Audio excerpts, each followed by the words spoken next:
गुरुर्ब्रह्मा गुरुर्विष्णू गुरुर्देवो महेश्वरा गुरुर साक्षात परब्रह्म तस्मै श्री गुरुवे नमः. ब्रह्मज्ञानाने युक्त केलेली ही ब्रह्मक्रिया शरीर शुद्धी आणि मन शुद्धीचा अतिशय शास्त्रोक्त मार्ग आपण डिझाईन केलेला आहे. लक्षात घ्या, हा मी डिझाईन केलेला आहे असं म्हणणं निखालस मूर्खपणाचं आहे. कारण माझे सद्गुरु सच्चिदानंद स्वामीजी रंगनाथ महाराज यांचं मार्गदर्शन, महर्षी पतंजली ऋषी यांचं ज्ञान, शुभ लाभ आणि गणपती बाप्पा यांची साक्ष आणि ब्रह्ममूर्ती ज्ञानेश्वर माऊली यांच्या आशीर्वादाने हा करिक्युलम डेव्हलप झालेला आहे. लक्षात घ्या, जसा एखाद्या पीएचडीचा करिक्युलम डेव्हलप होतो, पहिलीतून दुसरीत, दुसरीतून तिसरीत, तिसरीतून चौथीत, चौथीचा काय करिक्युलम असावा, पाचवीचा काय करिक्युलम असावा, सहावीचा काय करिक्युलम असावा, आणि याच्यानंतर तुम्हाला डिग्री प्रदान केली जाते. मग ग्रॅज्युएशन, सुपर स्पेशलायझेशन आणि स्पेशलायझेशन, हे जशा कॅटेगरीज आहेत, अगदी तसंच अध्यात्मातलं सर्वोच्च स्थान प्राप्त करून देणारी ही डिग्री आणि ह्या डिग्रीचं हे करिक्युलम आहे, हा अभ्यासक्रम आहे. नीट लक्षात घ्या, तुम्ही कुठे येत आहेत आणि तुम्ही काय करत आहात याची आत्ता तुम्हाला जाणीव नाहीये. आत्ता तुम्हाला जाणीव नाहीये, पण जसं जसं जसं जसं काळाच्या ओघात तुम्ही सतत अभ्यास कराल आणि जेव्हा तुम्हाला परम आनंदाची, सच्चित आनंदाची प्राप्ती होईल, अनुभव तर येतोच, अनुभव तर दररोज येतोय, पण अजून प्राप्ती नाही झालेली. लक्षात घ्या, ब्रह्मज्ञान, ब्रह्मज्ञानी होणं वेगळं आणि ब्रह्म अनुभवी होणं वेगळं, या दोघांमध्ये फरक आहे. तुम्ही सगळे ब्रह्मज्ञानी आहात, पण अजून ब्रह्म अनुभवी कुणीही नाही. हा ब्रह्माची एक झलक, एक खिडकीतून तुम्ही तो प्रकाश बघितला आणि म्हणून तुम्ही इथे येतात. लक्षात घ्या, ज्यांनी अजून तो प्रकाश बघितलेला नाही ते इथपर्यंत येत नाही. ज्यांनी ती साखर, तो आनंद चाखून बघितला नाही ते इथपर्यंत येत नाहीत. पण ज्यांना एक ग्लिम्स मिळाला, ज्यांना एक झलक मिळाली, ज्यांना त्याचा एक अनुभव आला, ते इकडे आपोआप आकर्षित होतात, आपोआप आकर्षित होतात. जसं जसं साखरेच्या दाण्याकडे मुंग्या आपोआप आकर्षित होतात, त्यांना निमंत्रण द्यावं लागत नाही, त्यांना बोलवावं लागत नाही, आपोआप. अगदी तसंच तुम्हाला इथं यावंसं वाटणं, ही इच्छा, हा तो ग्लिम्स आहे, ही ती खिडकी आहे. त्या खिडकीतून तुम्हाला छोटासा, त्या झरोक्यातून छोटासा प्रकाश दिसला, पण मी म्हणतो तुम्ही प्रकाश स्वरूप आहात, तुम्ही प्रकाशाचे पुत्र आहात, तुम्ही त्या आनंद स्वरूप परमात्माचेच एक अंश आहात आणि आत्मा आणि परमात्मा याच्यात काहीही भेद नाही. पण याचा प्रत्यक्ष अनुभव घेतल्याशिवाय मायेचा पडदा दूर होत नाही. आणि हा मायेचा पडदा म्हणजे आपलं मन, बुद्धी, अहंकार आणि चित्त, हे अंतःकरण चतुष्टय. याच्यात अहंकार आहे, याच्यात मीपणाचा अहंकारासोबत बुद्धी आहे. हे मी करतो, माझ्या बुद्धीने करतो. अरे तुम्ही तुमच्या बुद्धीने इथं येणं कायमचं बंद करून दाखवा. माझं चॅलेंज आहे तुम्हाला. तुम्ही तुमची बुद्धी वापरा आणि आजपासून मी पक्का निश्चय करतो की मी इथं जाणारच नाही. तुम्ही हे करू शकत नाहीत, कारण हे राज्य व्हावे ही श्रींची इच्छा आहे. तुम्हाला ती सद्गुरूची, माझ्या सद्गुरूची शक्ती तुम्हाला इथपर्यंत खेचून आणते. ही ताकद आहे माझ्या सद्गुरूची, ही शक्ती आहे माझ्या सद्गुरूची. जागृत करण्याचा प्रयत्न करताय. ब्रह्मज्ञानाने युक्त ब्रह्मक्रिया करणं, ब्रह्मक्रियेने शरीर शुद्धी. अजूनही आपण सगळा जो करिक्युलम आहे, भस्त्रिका, कपालभाती, अनुलोम विलोम, बाह्य प्राणायाम, भ्रामरी आणि ओंकार साधना, हे सगळ्याच्या सगळे आपण सायंटिफिकली करतो का? नाही करत, अजूनही आपण करत नाही. लक्षात ठेवा, जेवढी भक्ती तेवढीच प्राप्ती. तुम्हाला पूर्ण शरीर शुद्ध करायचं असेल तर हा सायंटिफिक रस्ता म्हणजे 3 भस्त्रिका, 3 कपालभाती, 3 अनुलोम विलोम, मग बाह्य प्राणायाम, मग भ्रामरी आणि सगळ्यात शेवटी समर्पण, ओंकार. ही झाली ब्रह्मक्रिया आणि ही ब्रह्मज्ञानाच्या सोबत आहे. ब्रह्मज्ञान काय? मै देह नाही नश्वर नासी, मै अलख निरंजन अविनाशी. हा नुसतं बोलाचाच भात आणि बोलाचीच कडी नाही. हे शरीर म्हणजे मी नाही, हे मन म्हणजे मी सुद्धा नाही. शरीर आणि मनाच्या पलीकडे जे शुद्ध नित्य बुद्ध आत्मतत्व आहे तेच माझं खरं स्वरूप आहे. पण मी हे बोललो, पण मी तसा वागतो का? मी तसा अनुभव करतो का? याच्यात जमीन आसमानचं अंतर आहे. जेव्हा कोणी आरे म्हणतं का लगेच आपण कारे म्हणतो. हे घर माझं, ही बायको माझी, ही नोकरी माझी, हा बँक बॅलन्स माझा, निमित्ताचा धनी निर्मिलाचे प्राणी, माझे माझे म्हणून तोही वाया गेला. हे सगळं सोडणं प्रॅक्टिकली शक्यच नाहीये. लक्षात घ्या, प्रॅक्टिकली शक्यच नाही. पण मनाने हे सगळं सोडून त्या निर्गुण तत्वात, सद्गुरू आपल्याला सांगतात, त्या निर्गुण तत्वात स्वतःला रममान करून टाकणे, यालाच म्हणतात ब्रह्म अनुभूती, यालाच म्हणतात सच्चित आनंद. आणि हे ब्रह्म ज्ञान, ही ब्रह्मक्रिया, आणि याच्यात भक्तीचं समर्पण आहे. आणि म्हणून मी याला म्हणतो त्रिवेणी संगम. या ब्रह्मक्रियेमुळे शरीर शुद्धी होते, वात पित्त कफाचा बॅलन्स होतो, आणि ब्रह्मज्ञानामुळे मनाची शुद्धी होते. म्हणजे कोणीही माझा शत्रू नाही, कोणीही माझा मित्र नाही. चराचरात परमेश्वर गण गण गणात गोते. दगडात सुद्धा परमात्म्याचा अंश दिसतो, हे लक्षात घ्या. दगडात सुद्धा परमात्म्याचा अंश दिसतो. जमिनीवर चालताना माझ्या चालण्यामुळे कोणाचं नुकसान होणार नाही, ही जागृती तुमच्यात, हा हे अवेअरनेस तुमच्यात आपोआप येतं. एका दिवसात येत नाहीये, एक दिवस मात्र नक्की येतं. हा माझा अनुभव आहे, हा माझा प्रत्यक्ष अनुभव आहे. तुम्ही या रस्त्यावर चला म्हणजे ब्रह्मक्रियेने तुमचे शरीर शुद्ध होईल. तुम्ही ब्रह्मज्ञानाला चिटकून बसा म्हणजे तुमचं मन शुद्ध होईल. आणि समर्पण म्हणजे तन मन धन जो कुछ है सब तेरा, तेरा तुझको अर्पण क्या लागे है मेरा. हा भाव, ही भक्ती सद्गुरूच्या प्रती. आणि सद्गुरू कोण आहेत? सद्गुरू काय आहेत?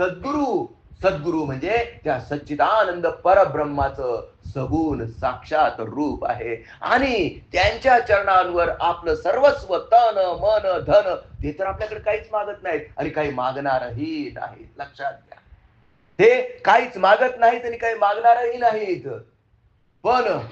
पण जो अतिशय भौतिक नियमांच्या अधीन राहून त्यांच्या चरणांवर समर्पित होतो, तोच खरा या मार्गातला अधिकारी होतो. लक्षात घ्या. तो विकल्प, हे खरेच गुरु आहेत का? काही खोटे आहेत? काही आसाराम बापू सारखे आपल्याला फसवतील? हे संकल्प विकल्प. कारण हे संकल्प विकल्प उठतात कुठे? मनात. मन से बडा बहुरूपी न कोई, पल पल रचता स्वांग निराले, माया ममता में उलझा रहे वो, पड़ जाए जो मन के पाले. मन के बहकावे में न आ, मन राह भुलाए भ्रम में डाले, तू इस मन का दास न बन, इस मन को अपना दास बना ले. हे जे सूत्र आहे, हे सूत्र आपण पकडून ठेवलं पाहिजे आणि ह्या अध्यात्माच्या सूत्रावर सतत चालण्याचा प्रयत्न केला पाहिजे. पण मी तुम्हाला सांगतो, हा चैतन्याचा मार्ग निष्ठाळा आहे. काम क्रोध मद मोह मत्सर ईर्ष्या द्वेष आळस आणि प्रमाद या मगरी आणि सुसरी ही वाट बिकट करून टाकतात. पण प्रत्येक श्वासाबरोबर सकारात्मकता म्हणजे पॉझिटिव्ह आत, दया प्रेम भक्ती श्रद्धा आणि आनंद आत, आणि बाहेर निगेटिव्ह म्हणजे काम क्रोध मद मोह मत्सर ईर्ष्या द्वेष आळस आणि प्रमाद. जेव्हा प्रत्येक उच्छ्वासा वाटे बाहेर टाकला जातो,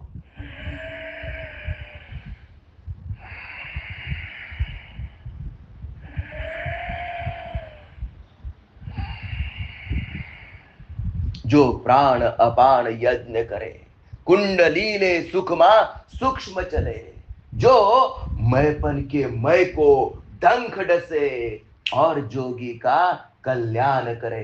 हे अध्यात्मातलं रहस्य, हे श्वासाचं रहस्य. हा प्राणायाम प्राणो का आयाम. प्राण म्हणजे मारुत, मारुत म्हणजे हनुमान, आणि हनुमंत म्हणजे भक्त श्रेष्ठ, राम भक्त.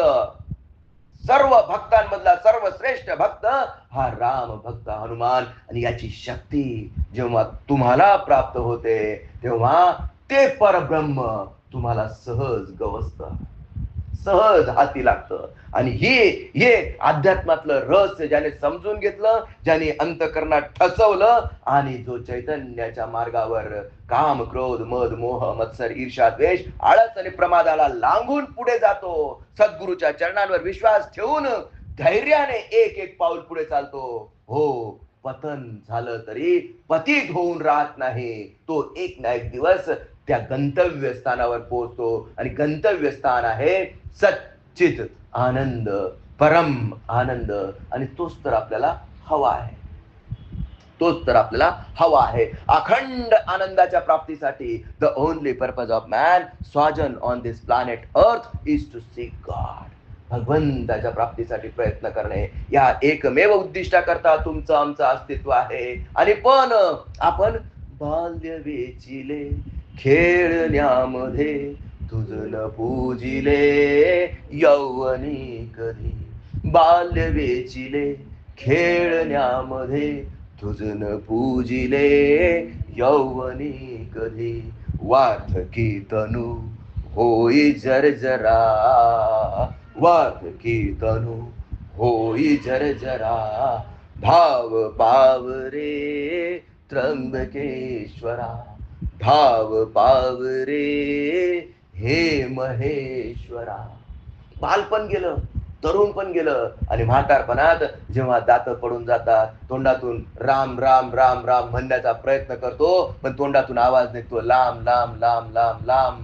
म्हणून म्हणतो, एकही दिवस, एकही क्षण, एकही मिनिट वाया न घालवता सतत अभ्यास बनत बनत बन जाय. सतत या चैतन्याच्या मार्गावर चालण्याचा प्रयत्न केला पाहिजे. आणि हाच संदेश माझे सद्गुरू सच्चिदानंद स्वामीजी रंगनाथ महाराज देतात.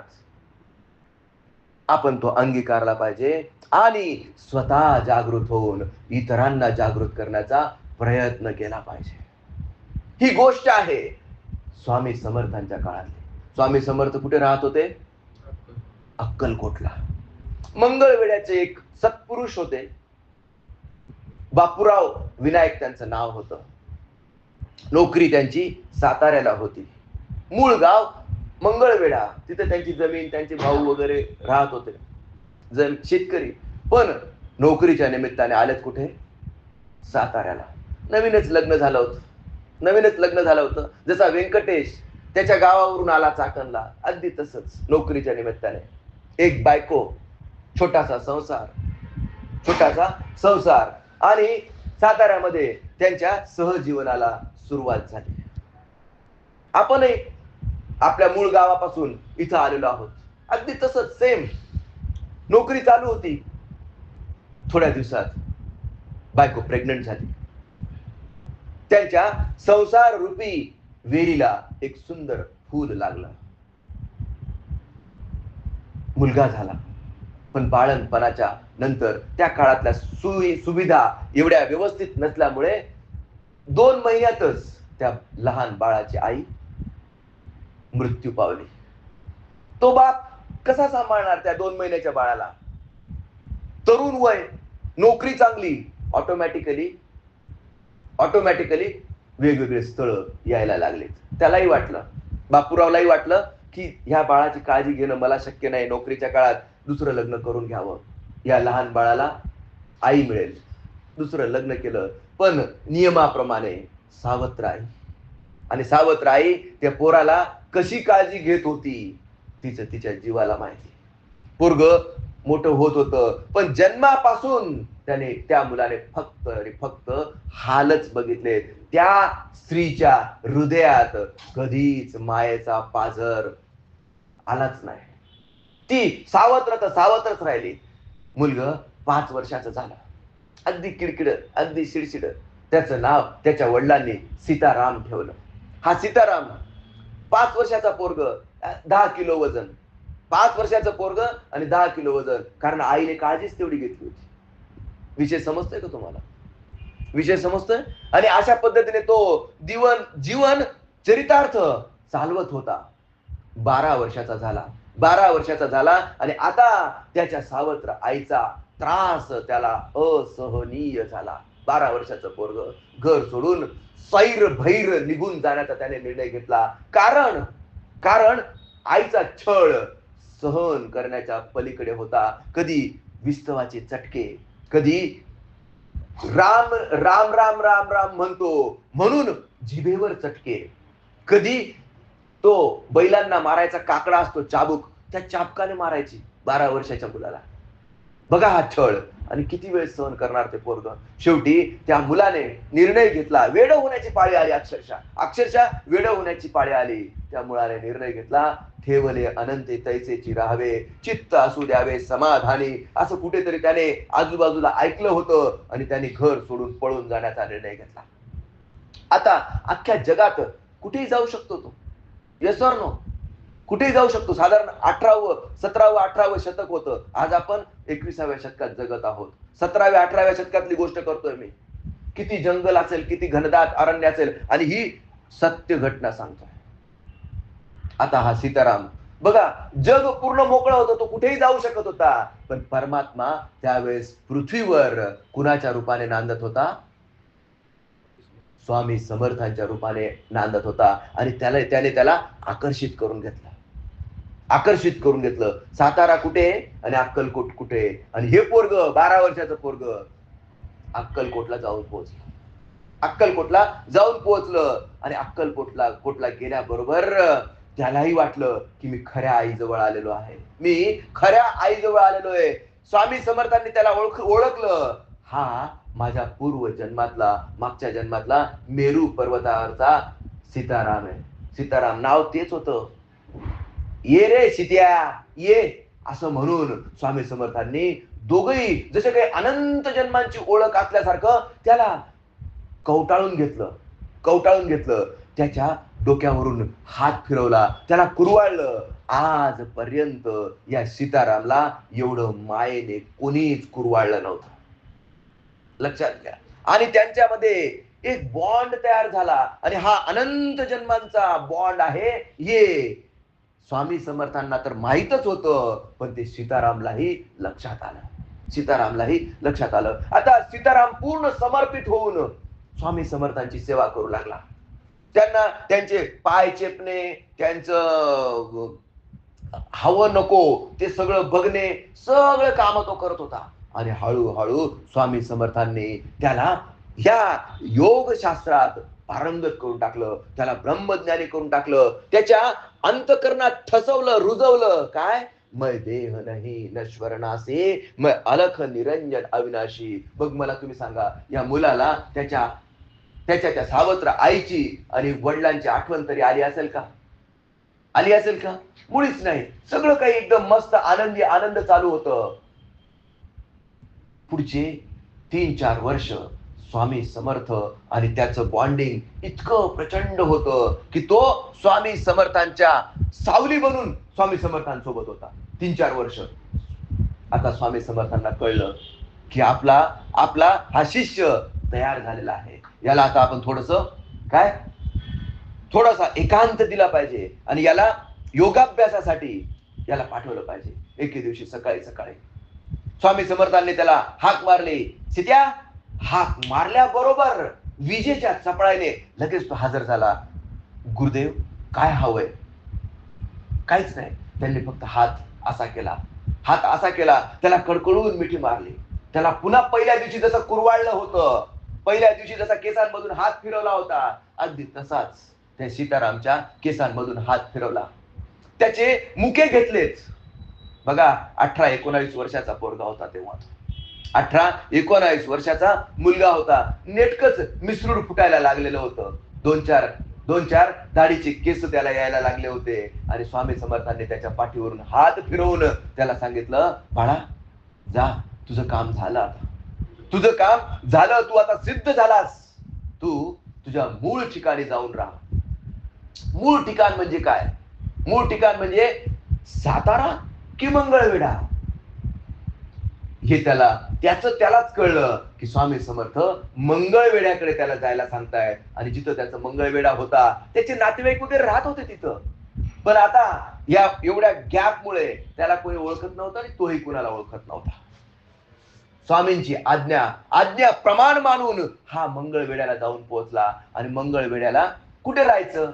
आता त्याचं नातं गोतं जरी तिथं राहत असलं तरी ओळख कुणाशीच नाही. एका शंकराच्या मंदिरात. शंकराचं मंदिर जनरली कुठे असतं? स्मशानाच्या जवळ. तिथं त्याने आसरा घेतला आणि तिथं तो राहायला लागला. आता विदेही अवस्थेत निमग्न. आणि हा ब्रह्मज्ञानी आणि आता ब्रह्म अनुभवी होण्यासाठी स्मशान साधना करू लागला. पिशाच्यवत जीवन म्हणजे जर जिथं कुठे काही जे मिळालं तर मिळालं, खाल्लं तर खाल्लं, पिलं तर पिलं, नाही मिळालं तर नाही मिळालं. कारण काय? मैं देह नाही नश्वर नासी, मैं अलख निरंजन अविनाशी. हा भाव किती दृढ आहे बघा. त्याने स्वतःच्या या शरीराच्या पालन पोषणाकरता काहीच केलं नाही. फक्त त्या मंदिरात झोपायचं, त्या परब्रह्माच्या अधीन व्हायचं आणि त्या परब्रह्माचं ध्यान म्हणजे मेडिटेशन. तो विश्वनियंता, तो प्रकाश स्वरूप प्रकाशाच्या प्रकाशालाही प्रकाशित करणारा आत्मप्रकाशात तो झोपलेला आहे का जागा आहे? दाढी वाढलेली आहे का नाही वाढलेली आहे? स्वतःच्या शरीराचं भानच नाही. कपडे घातलेले आहेत की नाही याचं सुद्धा त्याला भान राहायचं नाही. आणि अशा व्यक्तीला लोक काय म्हणतात? वेडा. बरोबर. मंगळवेढ्यातले लोक त्याला येडा सित्या म्हणायला लागले. काय म्हणायला लागले?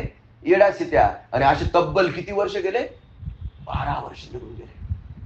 12 वर्ष निघून गेले. 12 वर्षात पिशाच्यवत विदेही अवस्थेत राहणारा हा सीताराम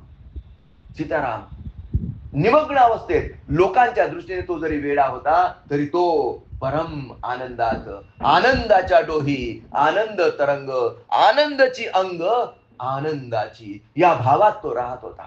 या भावात तो जीवन यापत करत होता. त्याला अजिबात वाटत नव्हतं की मला